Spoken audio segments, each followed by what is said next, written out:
subscribe, like, and share. Ustadz mau bertanya, bagaimana jika seseorang hanya membaca Al-Quran tanpa memahami artinya?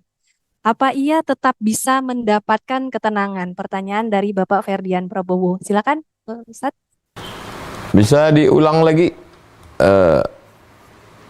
Iya, Ustadz, ada pertanyaan dari Bapak Ferdian. Bagaimana jika seseorang hanya membaca Al-Quran tanpa memahami artinya? Apakah ia tetap bisa mendapatkan ketenangan dari membaca Al-Quran itu? Interaksi dengan Al-Quran ini 5 anak tangga. 1, 2, 3, 4, 5. Interaksi yang pertama, mendengar. Wa iza quri'al Qur'anu fastami'u lahu wa ansitu la'allakum turhamun. Mendengar. Interaksi yang kedua, membaca. Iqra'. Interaksi yang ketiga, memahami. Afala yatadabbaruna al-Qur'an, tadabbur. Interaksi yang keempat, mengamalkan. Interaksi yang kelima, mengajarkan. Dengar, baca, faham, amal, ngajar. Kelima-lima level ini menenangkan. Saat mendengar, tenang. Saat baca, tenang. Saat memahami, tenang. Saat mengamalkan, tenang. Saat ngajar juga tenang. Saya mesti ngajar. Kalau saya mau tenang, saya ngajar. Makanya ada orang, ada Kiai Anwar Mansur. Cari videonya Kiai Anwar Mansur.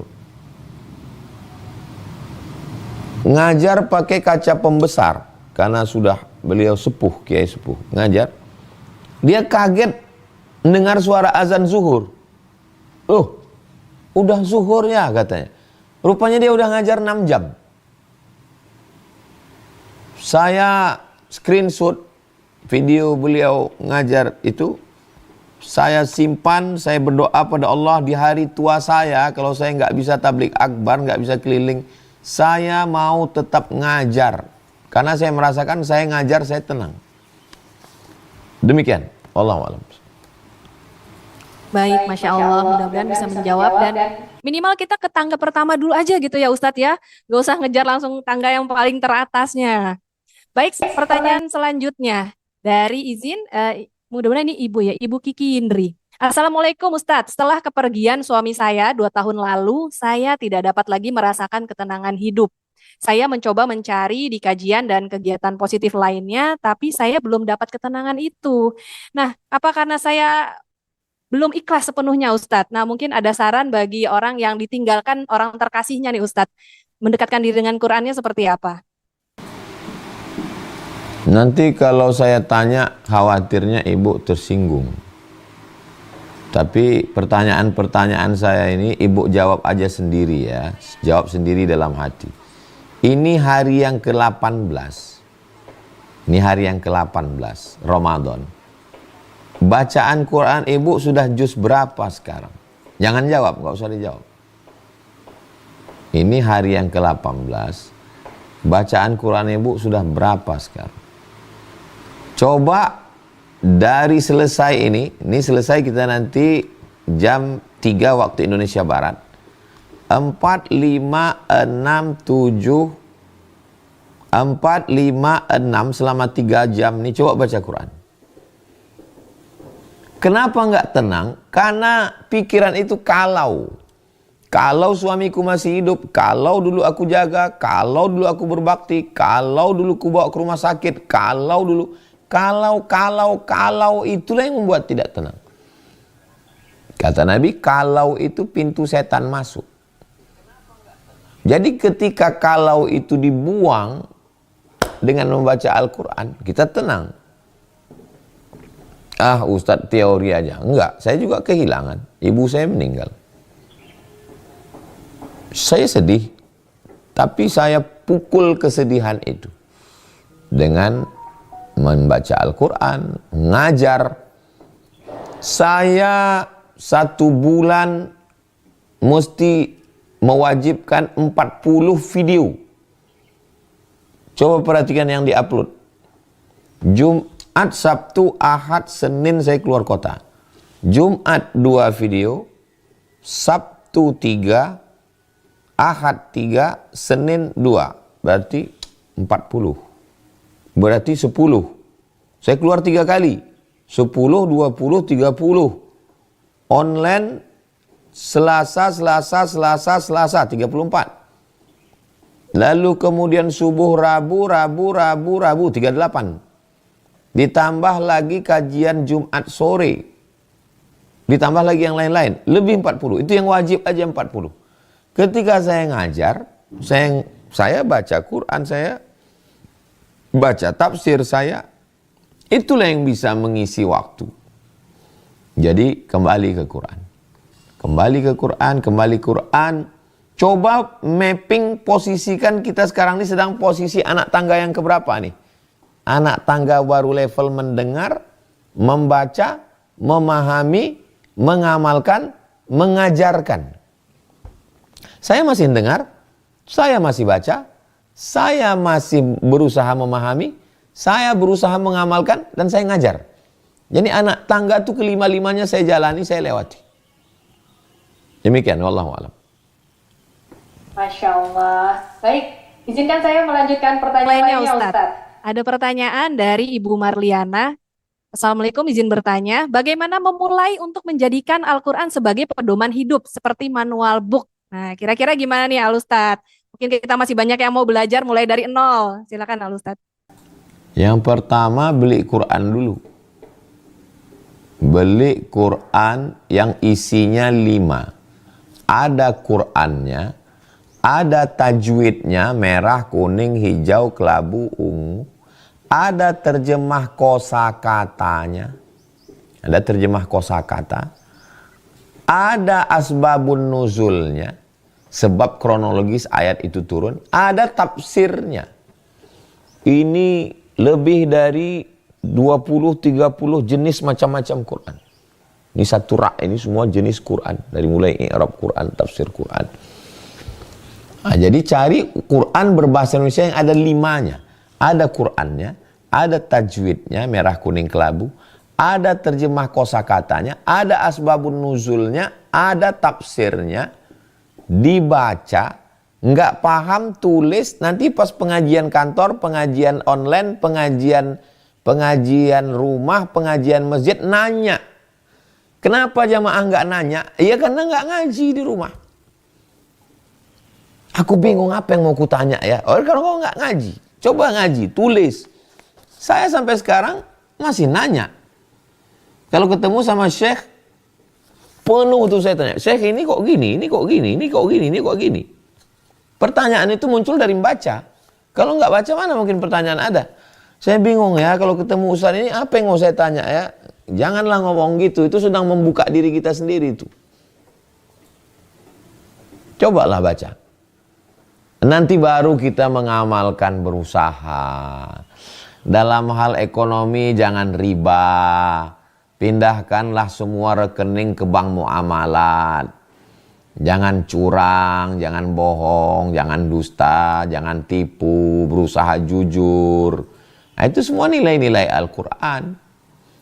Ketenangan itu kan datangnya dari Allah. Gimana Allah mau titipkan ketenangan dalam hati yang kotor?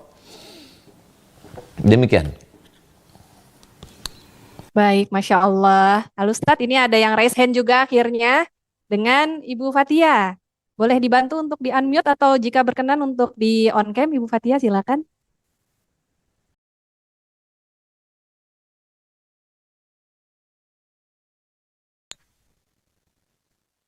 Ibu Fatia, ingin bertanya silakan. Masih Ya, ada izin. Iya, silakan. Ya, izin Ustadz. Assalamualaikum. Izin bertanya. Mungkin kalau seandainya kita lagi sedang banyak masalah atau diuji sama Allah, kemudian kita membaca Al-Quran, kadang kita sering menangis. Terima kasih. Putus-putus tadi, Bu. Ibu Fatia mungkin boleh diulang atau saya coba elaborate Ustadz. Kenapa kalau kita baca Al-Quran terus kayaknya kita lagi banyak cobaan ya, banyak pikiran, kok tiba-tiba kita menangis Ustadz, itu kenapa? Mungkin secara spiritual dan dari sisi logikanya juga. Silakan Ustadz. Kalau mau ngomong sama Allah, sholatlah. Sholat itu kita sedang ngomong sama Allah. Inna salati wa nusuki wa mahyaya wa mamati. Kalau mau ngomong sama Allah, sholatlah. Tapi kalau kamu mau Allah ngomong sama kamu, bacalah Al-Quran. Kenapa kita nangis? Karena saat itu Allah sedang ngomong sama kita. Ya ayyuhalladzina amanu sbiru, hai orang yang beriman, sabarlah kamu. Walanabluwannakum bisyai'im minal khauf, kami akan menguji kamu, pasti nguji kamu dengan rasa takut. Wal ju', lapar. Wa naqsim minal amwal, miskin, susah, bangkrut, melarat. Wal anfus, sakit. Wathamarat, kering kerontang, paceklik. Wabasyiris sabirin, sabarlah. Kalau mau ngomong sama Allah, sholatlah. Kalau mau Allah ngomong ke kamu, bacalah Al-Quran. Ketika sedang baca Quran, kita sedang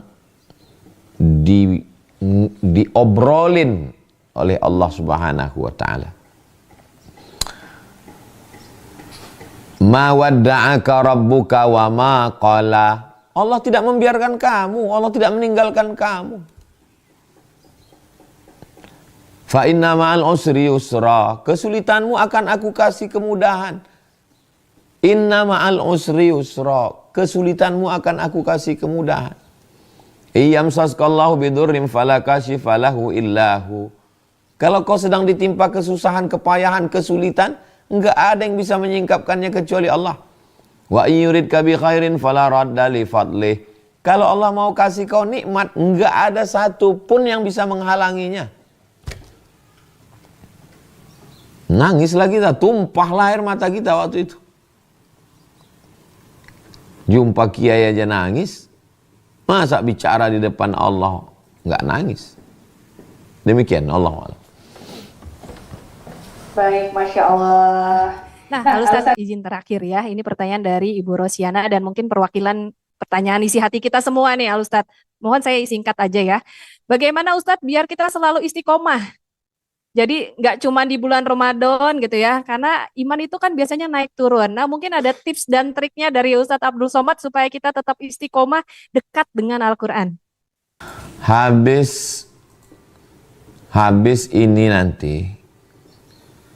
Habis ini coba tulis di Google, di YouTube, tulis di YouTube orang cacat baca Quran. Nah, tulis di YouTube orang cacat baca Quran. Mohon maaf kalau bahasa saya.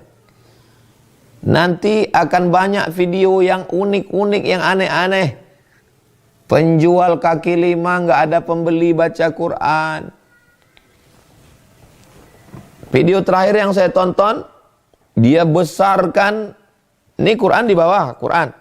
Dia besarkan, huruf Quran itu besar-besar, dia besarkan. Karena matanya rabun. Kalau enggak terbuka juga pintu hati kita, memang udah khatamallahu ala qulubihim lah kita itu. Cobalah tengok orang cacat baca Quran. Yang kedua, tengok orang sakit. Pergilah ke rumah sakit. Nanti ini habis acara ini jangan tunda-tunda, pergi ke rumah sakit. Tengoklah di rumah sakit orang masih baca Quran. Yang ketiga, jurus terakhir, orang mati. Orang mati udah nggak baca Quran lagi. Supaya kita ingat mati. Nggak mempan lagi udah ceramah ingat mati, ingat mati. Pergilah nanti pulang dari sini pergi ke kuburan. Ini bulan-bulan puasa ini banyak juga orang mati. Tengok liang lahatnya. Nggak perlu tahu keluarga atau enggak, yang penting orang Islam. Ngapain Bapak kesini? Ini kan bukan keluarga. Aku mau ngambil nasihat dari kematian. Wa kafa bil mauti wa'iza. Cukup kematian. Siapa yang menasihati saya? Nggak ada orang nasihati saya.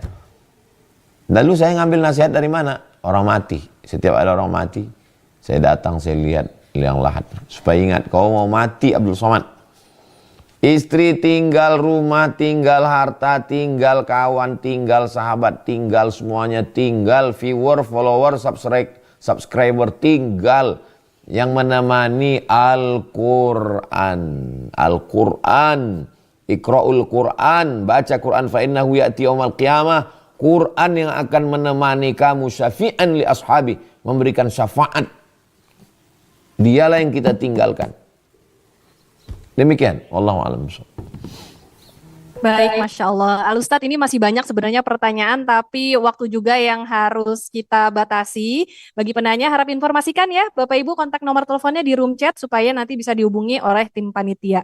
Selanjutnya, izinkan kami, Al-Ustadz, untuk mengabadikan acara yang penuh berkah dan hangat ini melalui sesi dokumentasi. Oleh karena itu, sekali lagi kami undang yang terhormat, Gurunda Ustadz Abdul Somad, Bapak Kukuh jika masih berada di device. Kemudian Bapak Ibu yang bergabung kali ini, silakan di on cam terlebih dahulu, persiapkan senyum terbaiknya untuk sesi dokumentasi. Yuk, mari di on cam, silakan semuanya Bapak Ibu, Masya Allah, lebih dari 250 ya yang hadir, subhanallah. Nah ini Ustadz nih hukumnya apa nih? Kita datang di kajian waktu di bulan Ramadan, mudah-mudahan menjadi motivasi ya Ustadz ya. Amin, amin. Amin ya Bang, amin. Sudah siap on cam semua? Kok masih sedikit nih? Udah siap nih kita biar tenar. Bareng sama Profesor Haji Ustadz Abdul Somad. Oke, tim? Tim Mimin sudah siap ya? Saya hitung sampai 3, karena ini berlembar-lembar, jadi jangan sampai pegel ya. Ustadz, boleh kita mulai ya? 1, 2, 3. Oke, next slide. Boleh? Kita ulang lagi. Kita ke slide selanjutnya. 1, 2, 3.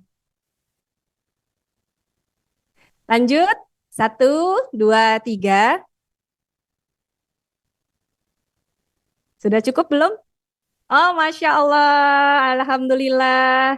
Terima kasih Bapak Ibu yang sudah berkenan untuk on cam. Dan segala pertemuan pastinya ada perpisahan juga. Dan kini tiba saatnya kami mencoba mengikhlaskan ya, melepaskan kepergian Ustadz Abdul Somad untuk melanjutkan agenda beliau yang nampaknya sudah tidak bisa ditunda lagi. Mari kita haturkan rasa terima kasih dan doa terbaik untuk perjalanan beliau. Jazakumullah khair Ustadz Abdul Somad. Mudah-mudahan menjadi ilmu yang bermanfaat untuk kita semua yang mendengarkan.